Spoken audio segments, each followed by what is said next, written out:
In case you missed it, you're allowed to be hot, smart, and rich. So let's get into it.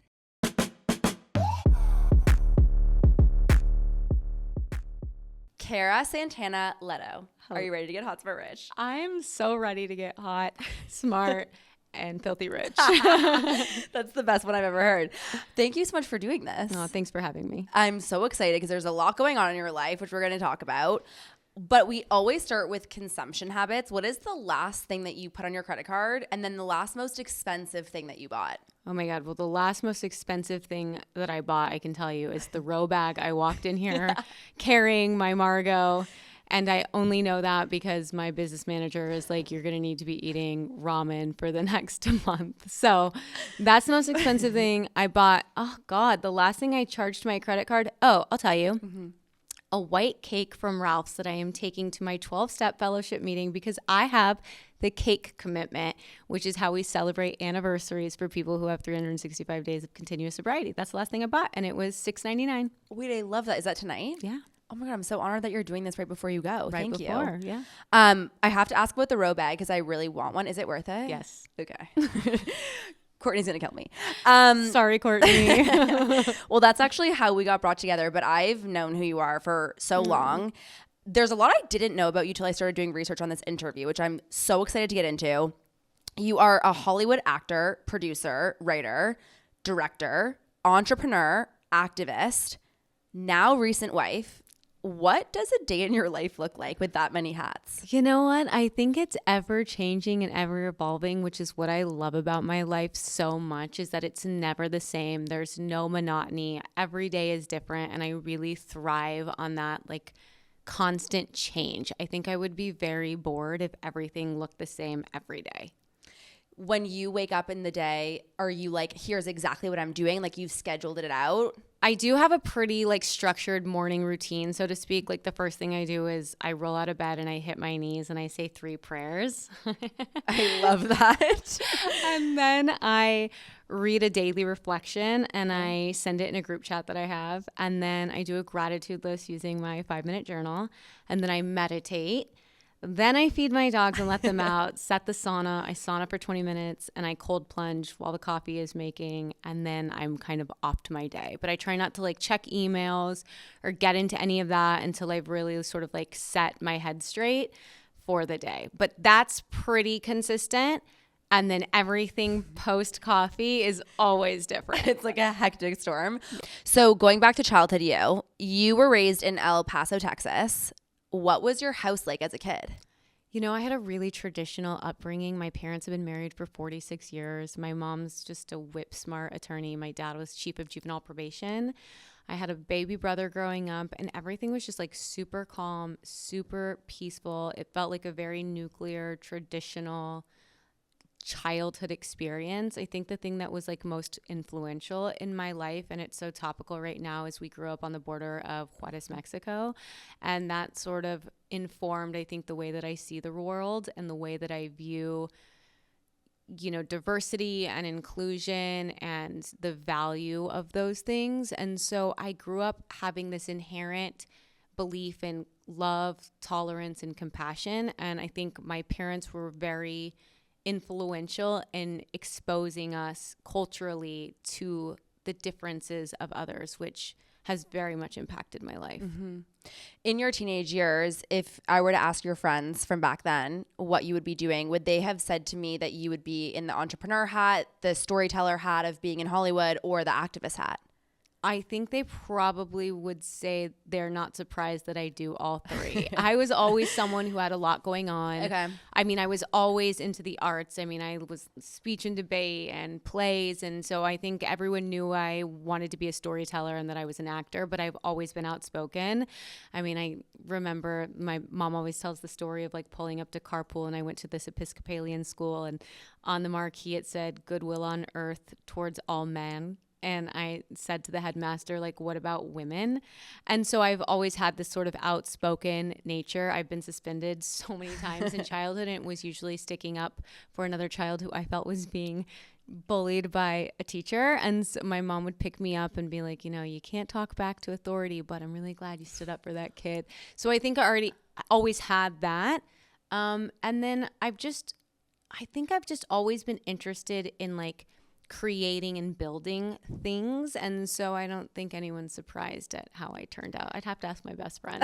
She's known me my entire life. When you picked up and left to come to Hollywood, what was your first impression of Hollywood coming from that place in Texas? Well, I always knew I wanted to get out of El Paso, not because I didn't love El Paso and I didn't have a beautiful upbringing, because I did, but I just always was ready to like start my life. And I went to boarding school for the performing arts. I like put together a PowerPoint presentation in high school, and I begged my parents to let me, move to California.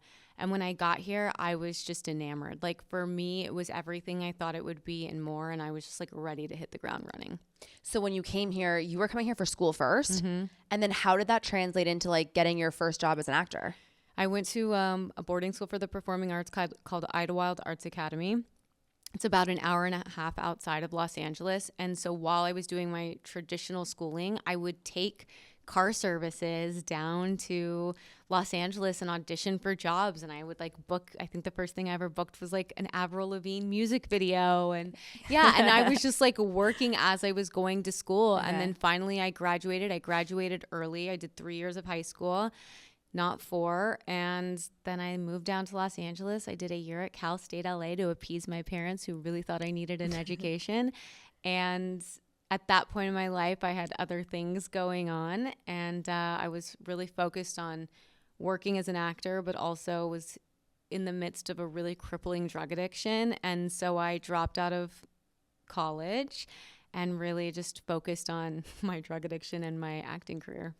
That was actually going to be one of the questions I was going to ask you next, but can you take me back to that moment before you got sober? Yeah. Who was that girl? I think, I guess I can only speak for myself. There was always sort of this inherent sort of apartness to me as a child. So I had everything I ever needed or wanted, but I just inherently felt like I didn't fit in. And I was always looking for some sort of external solution to this like internal, what I would call spiritual malady. Which was my real ability to deal with life on life's terms. I was incredibly sensitive as a child. I could not grasp, why things happened in the world the way that they did, the injustices, the pain of other people that I would be exposed to. And the world was just always too much for me. Okay. And I was always looking to escape that. And so I saw people around me drinking. I don't have any alcoholism or addiction in my family, but I saw that when people drank, they seemed to be relieved, of whether it was anxiety or stress. And I was like, I think that could be a solution to my problem. And so the girl who picked up her first drink was a girl who was really looking to escape her internal world that was really just this self-imposed crises that was occurring inside of me that I didn't know how to deal with. And that's like a big part of Hollywood. Like, was it just around you all the time, so it was easy to fall into it?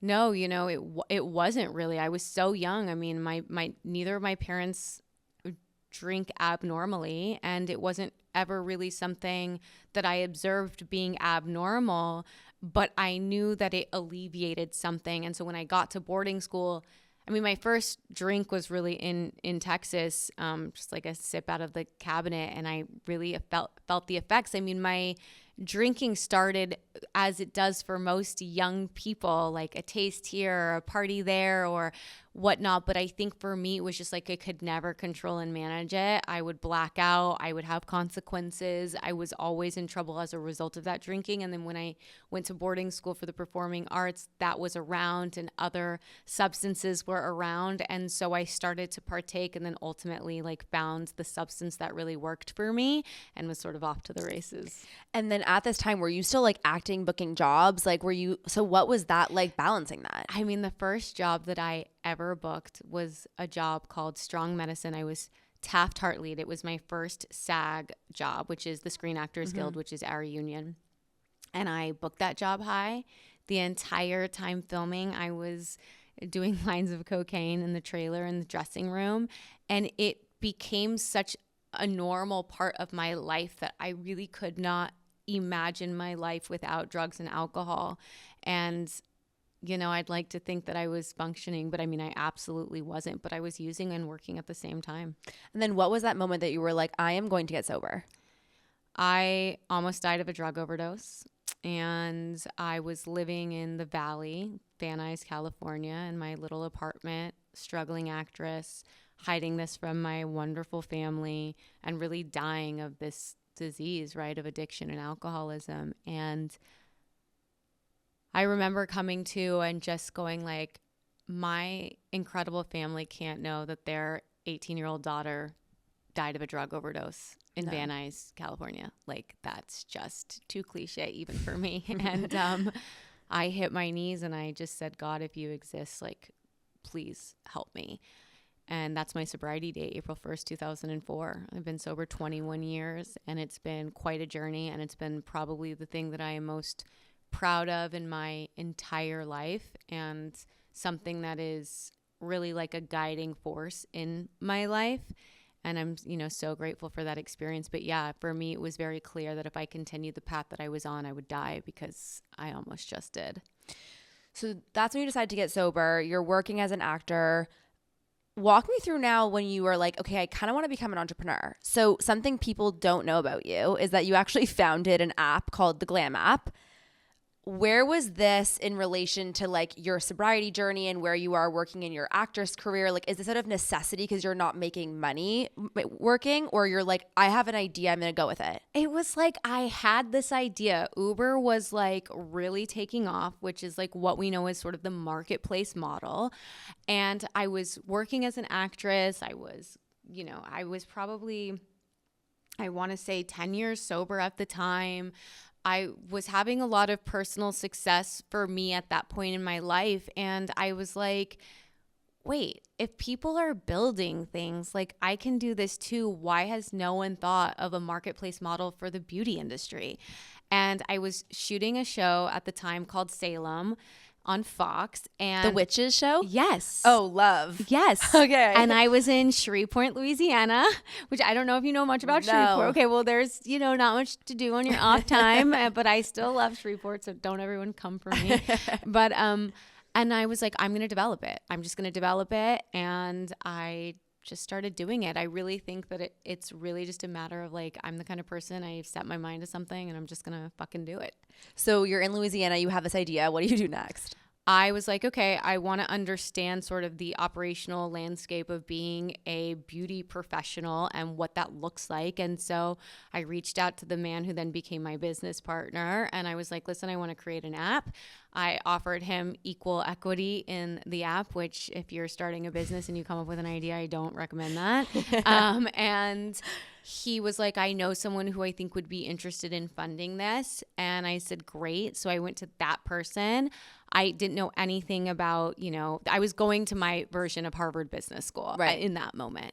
And I said, I have this idea, and he thought it was great. And he wrote me a check on the spot, and I gave him equal equity. So I had two partners, which we all shared a third of the company. And I was sort of off to the races in developing the technology and the app, and then getting together a list of independent contractors in Los Angeles, because we launched here first, that were ready to sort of take their business into people's homes. And that was how we launched. We launched in 2015. As a storyteller, this story does not have a happy ending. Can you walk people through how the story ended? Sure. I mean, I'm a big believer in there are good times and there are growing times. I try and see everything from a position of neutrality. So I'm not going to say that it was a bad ending, but I learned a lot. I learned a lot. And I think, as a woman, it has been so ingrained in me, to be fair, to be equitable, to create a space of inclusion, and all of those things are really powerful ideas. That being said, I wish as a young person I had been more directed to like take care of myself, set boundaries. And what ended up happening is my financial investor partner was going through a very contentious divorce. And he wanted to give his soon-to-be ex-wife his stake in the company, but we were closing our seed round of funding, which was converting the company from an LLC to a corporation with a board, vested equity, this entire different structure. And I was not willing to give this woman a board seat of my company. And that investor told me, and he was the only investor I had had for 3 years, that if I didn't do that, there were going to be some consequences. So on the day before we were supposed to sign closing documents for the influx of new capital from our lead financier and venture capital company that was coming into the Glam app, he called me into our office with my other co-founder, who I guess he had approached without my knowledge. And they removed me from being the founder and CEO of my own company. And they were able to do that because in the operating agreement that I had signed 3 years earlier, we had a stipulation that if there was a majority vote, that's all it took to make any change to the company. So they removed me. He gave, his share and then my share of equity to his soon-to-be ex-wife in a defunded company, not to her knowledge, which ended up, crushing the capital deal because our fund was like, well, we're not going to give you money if Cara's not the CEO. We're investing in her and in the business. So that capital got completely shut down. They ended up not being able to raise any money. I think they had a few angels that had come in, and then COVID hit and the company closed down. And then you went from that to then being the global engagement officer at Glam Squad. I love a pivot. Yeah. I'm like, how did that come about? Well, my largest competitor, the Glam Squad, saw what we were able to achieve at the Glam app when I was the sitting CEO. We scaled 24 markets in 12 months. We had a roadmap to product development. We were the #1 on-demand beauty app in the business. And when I stepped down, they reached out to me and they said, how long is your non-compete? And I said, it'll be up in July. And they said, we'd love to have you on our C-suite. And I flew out to New York after that non-compete was up, met with them and became their global engagement officer, helped them launch their product. We launched both private label and white label. It was an amazing experience and super fun time. And then COVID hit and it changed sort of the infrastructure of that company. But I think they're still operating and I hope they're doing well. It's so funny because my impression was so different of even like how that role came to be, because I've actually in the past put celebrities, which I would put you in the bucket of, as like the global beauty director of X, or like, you make up these titles. And even though they do actually have like a lot of influence in the company in terms of like creative and product, it's not at the level where I'm like, you were a legit tech founder that like knew how to build a business. Have you always been underestimated because you've also worn the actor hat? I think most women that I know are underestimated. But certainly, I mean, I remember trying to raise money for the Glam app, and during that seed round and people going, wait, so hold on, you're an actor and you founded this company and you do like influencer work? I don't get it. Who's really running this company? It's like, I'm really running this company. And I think people like to put women in boxes. Men don't really get put in boxes the way that women do. And so I think it's something that I've had to fight really my entire life, whether it's the way that I look, my last name, what people think of me, my career choices, the relationships that I've been in.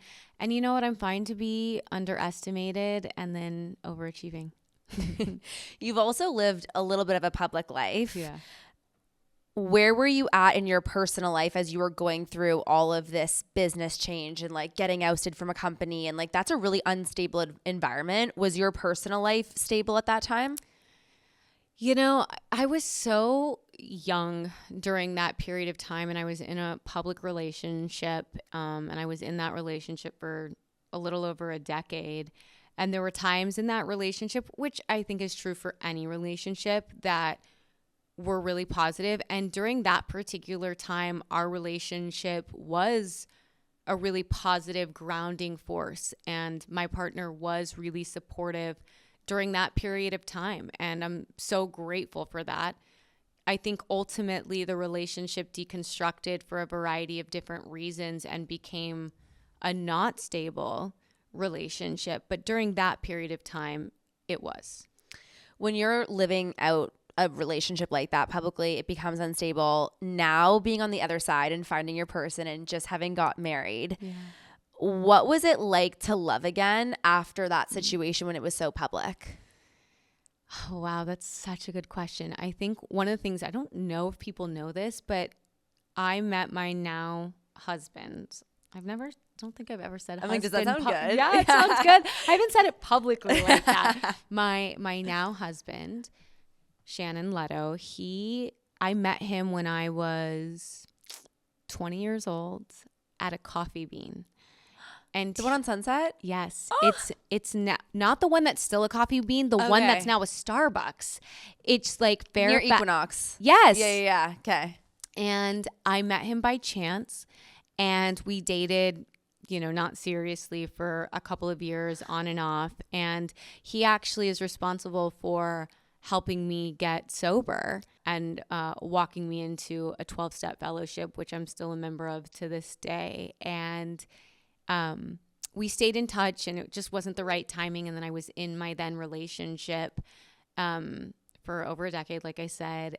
And when that relationship ended, and I think this is true for a lot of people, it's like the relationship is deconstructing before it deconstructs, right? So I look back at my previous engagement with that person, and what is very clear is like we were two people who like were in a situation and didn't know how to get out of it. And I think that there was a lot of love for one another, but we weren't in love, and it was just circumstances that were sort of keeping us together, and we didn't know how to advocate for ourselves. And when I got out of that relationship, I took a lot of time to really heal, and do the work on like who I am now in my 30s, single, what kept me in a relationship that wasn't working for the period of time that I was, and like who do I want to be moving out of that relationship. And simultaneously, my now husband was doing similar work in his life, and we reconnected really platonically, to be completely honest, during COVID. And we had a virtual relationship for 9 months. We didn't even see each other. We were just talking, and he didn't even live in California. He was living in Washington State.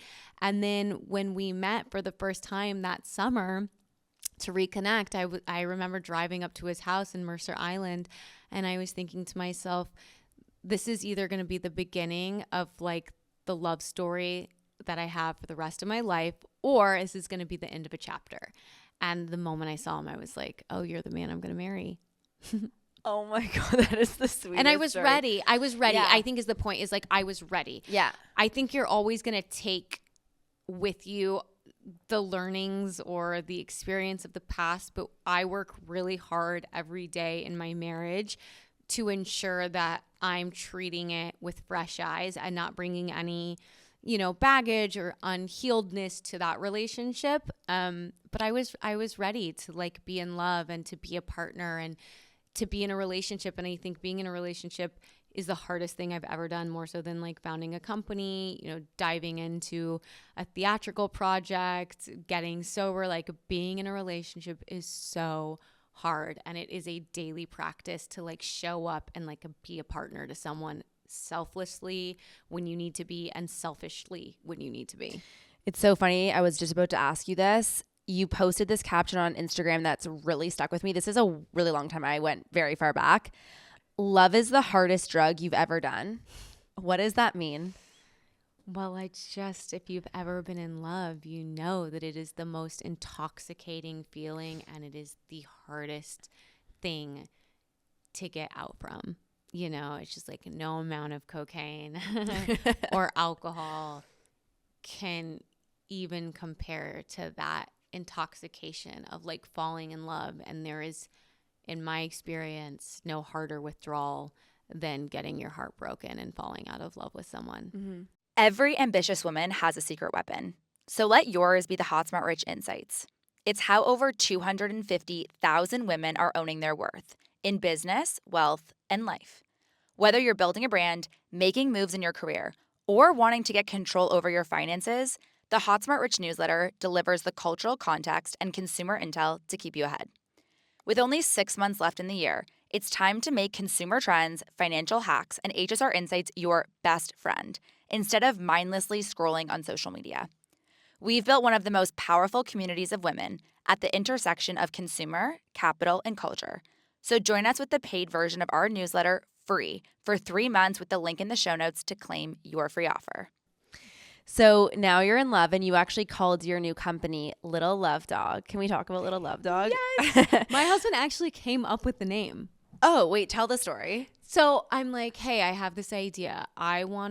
There's a 300 million pound waste deposit each year put on our environment as a result of the pet care industry. Okay. And there's zero barrier to entry when it comes to product formulation. There's no FDA regulating what we're putting on these animals. And I'm a huge dog person. I've, fostered, I've adopted, like I'm just a huge animal advocate. And we were fostering, and I have this little Chihuahua who's like ancient, no teeth, tongue hanging out of his mouth. And he would always call our dog. He'd be like, oh, you're such a little love dog. And I was like, oh, that's so cute. And so he would call Shepherd, which we call Sheppy, my little love dog, you're such a little love dog, because he's just such a little lover.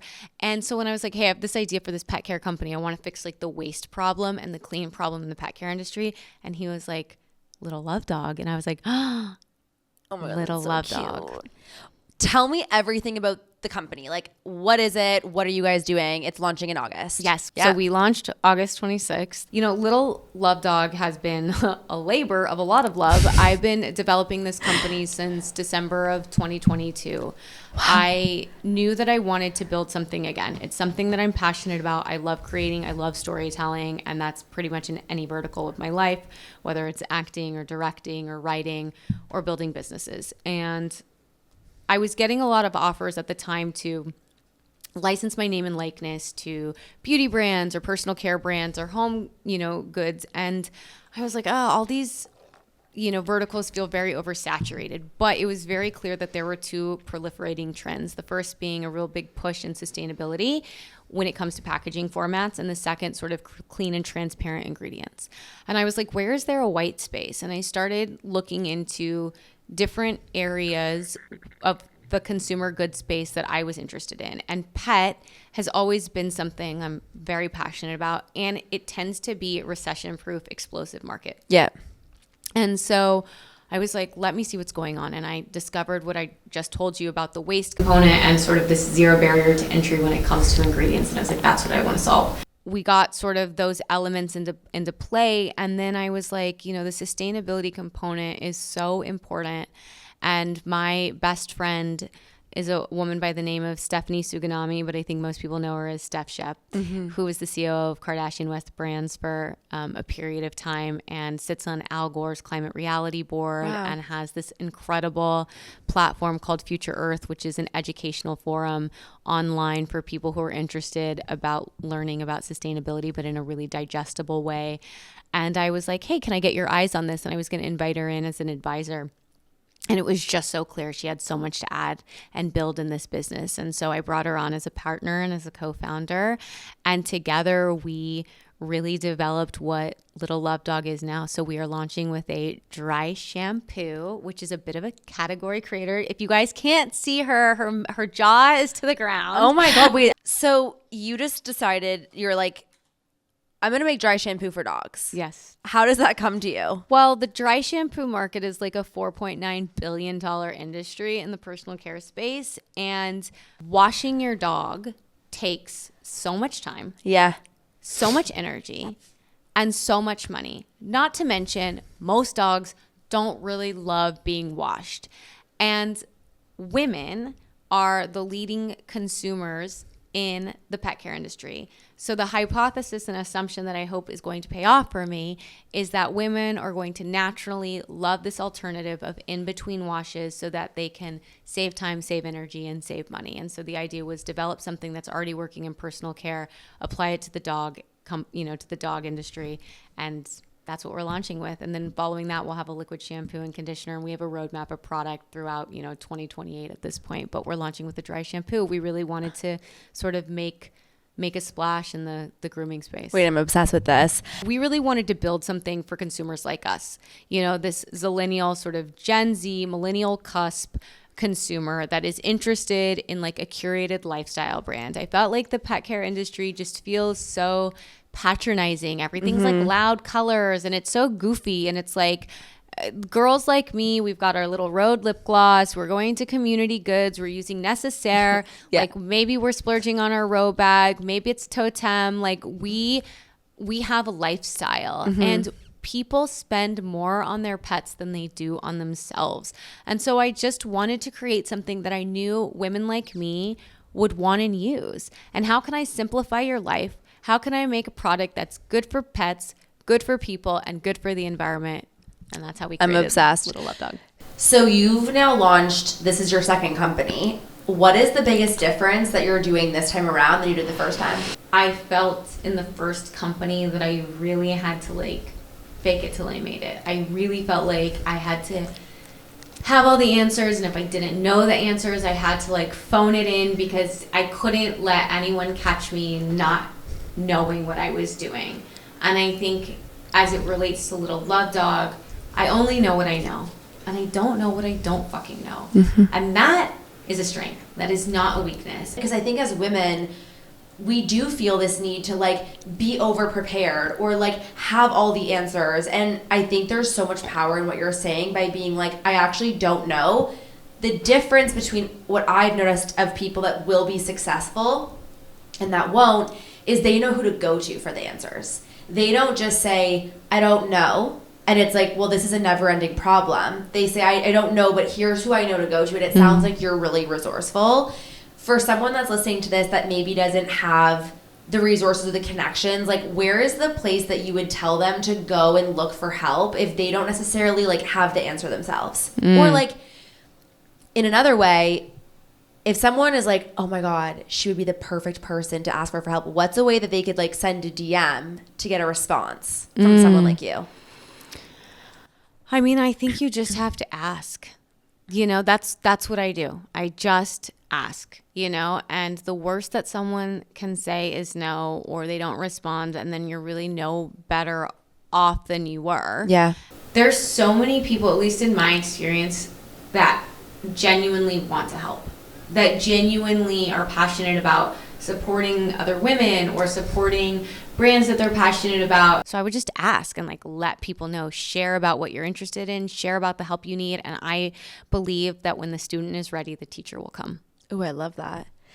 Do you plan to build in public as a founder, or are you going to be more behind the scenes and like let the brand speak for itself? I want the brand to speak for itself. Steph and I talk often about this brand feeling autonomous from Cara and Steph. And I think, you know, what is really special about Little Love Dog, and I think about us as founders, is this is not a situation where someone raised the money, they created the brand, and then they were looking for two front-facing creators or public-facing figures to come in and found the brand or lead the brand. Every single thing we have done ourselves, and that deserves to stand on its own. And I want Little Love Dog to be a brand that people know is good, that it works, that it has a message.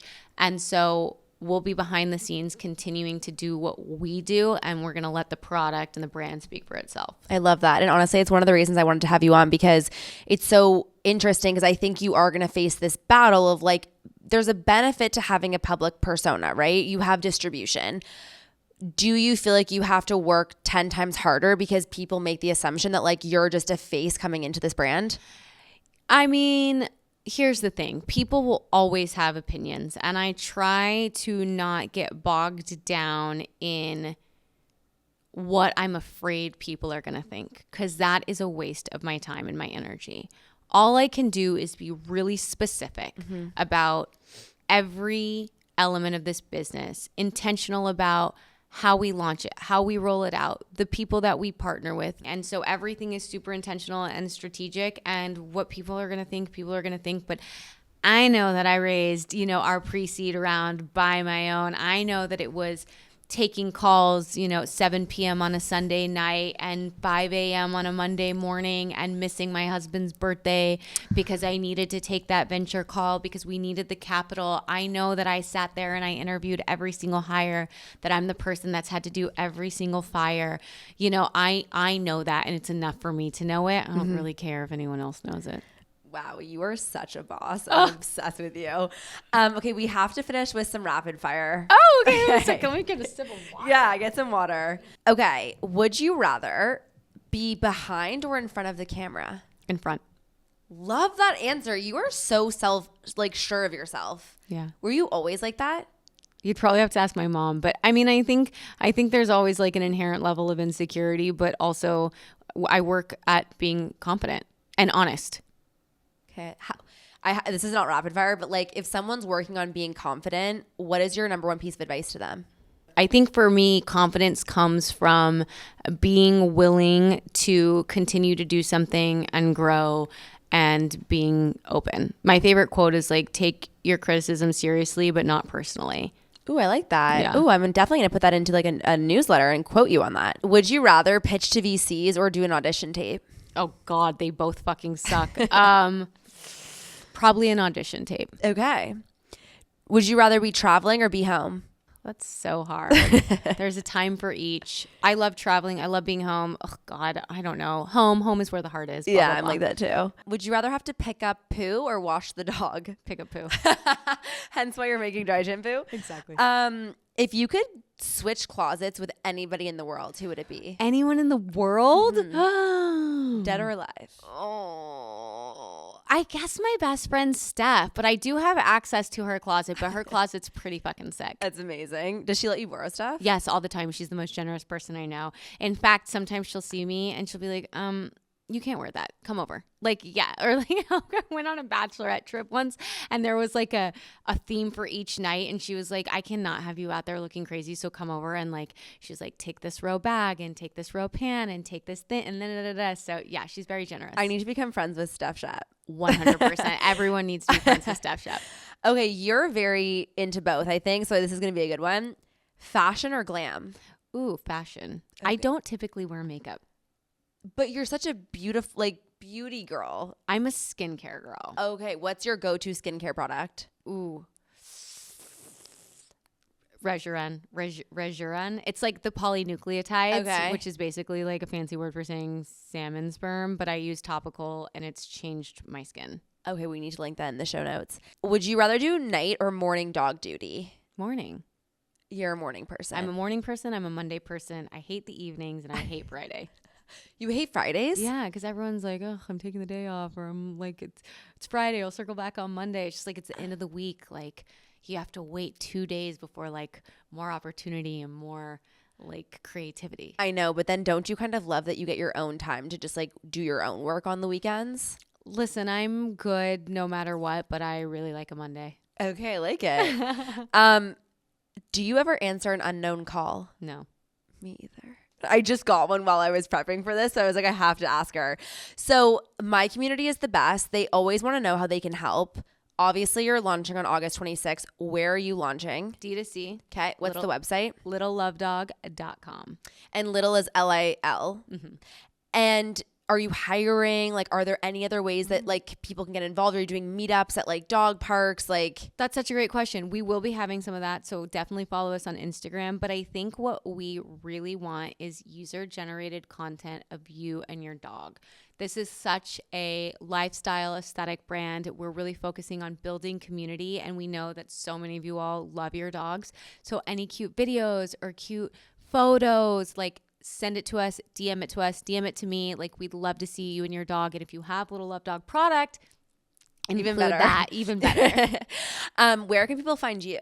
Ooh, Cara Santana Leto. I just changed my Instagram. How is that? It's like, oh, it's real. You're married. And how is the process of like getting your new username? Oh my God. Well, I'm so lucky that I have so many amazing friends at Meta. So Okay. I was able to like Lucky. email someone, but I know that it is no easy feat. But if you need to anytime soon, I'll give you her number. So text me. But yes. Cara, thank you so much for coming on. This was honestly one of my favorite interviews. I'm so excited for this product, and I can't wait to try it when we have our eventual dog. I'm working on it right now. I really want a little mini long-haired dachshund. Working on Courtney, so we'll see. But thank you so much for coming on, and I can't wait to see where you take this brand. Thank you so much for having me. It's been so fun. Bye, guys. Bye.